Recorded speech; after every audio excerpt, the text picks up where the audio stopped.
you, Senator Sheehy. Senator Markey. Thank you, Mr. Chairman. I'd like to begin just by expressing my deepest condolences to you, Mrs. Erlinger, for your great loss, tragic loss. I'm just so sorry. We want to do everything we can in order to, in the future, do a better job. Because you're right, we are in a war against fentanyl, and that means we need every resource possible. We need to be tracking every overdose death. We need everyone to have access to naloxone, to reverse overdoses. We need enough providers and access to medications like methadone and Suboxone for people struggling with addiction. We need communities and law enforcement to have funding to prevent fentanyl from coming into their communities and respond once it's there. President Trump and I had lunch in September of 2017 as he was heading for a trip to China. I was the ranking member on that committee on foreign relations. And I talked to him about how important it was to tell President Xi to just stop those precursor chemicals from coming from China, because we were losing 80 to 100,000 people a year. And I also recommended to him that we work together on a bill to have detection devices along the southern border, and that there were actually devices in place that could detect that fentanyl from coming across the border. And in February of 2018, I stood with him, and he gave me the pen as he signed the bill to provide those tens of millions of dollars for the devices along the border to detect fentanyl. So I know it's just such a very important issue that we have to deal with. So Chief Hall, does your police department have to balance both stopping fentanyl smuggling and responding to the overdoses from fentanyl? How do you handle that?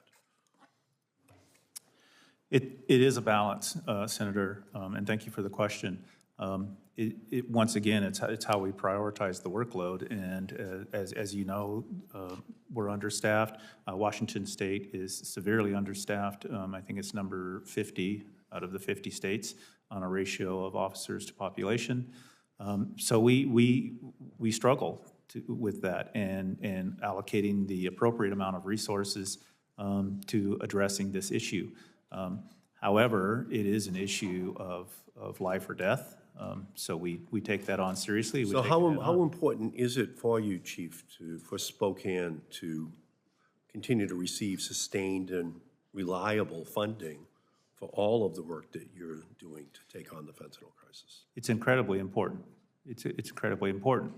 Funding is what we live on. That's how we pay my officers. That's how we pay for the technology that we use. It's how we pay for the programs that we use, some of which that you just mentioned, including naloxone, the administration of buprenorphine, and our work in the harm reduction area, trying to keep people alive. And I am just so concerned that this Trump administration is too busy making drastic, unfocused cuts and engaging in political stunts rather than actually focusing its energy and addressing the fentanyl crisis, because the reality is that cuts to federal research will slow down finding better ways to test for fentanyl, to improve upon that. And as you know, a border wall is not going to stop all of it. No matter what, you're still going to need these additional resources that you have in the community, because it's going to come through legal ports of entry still, to some degree, no matter what happens.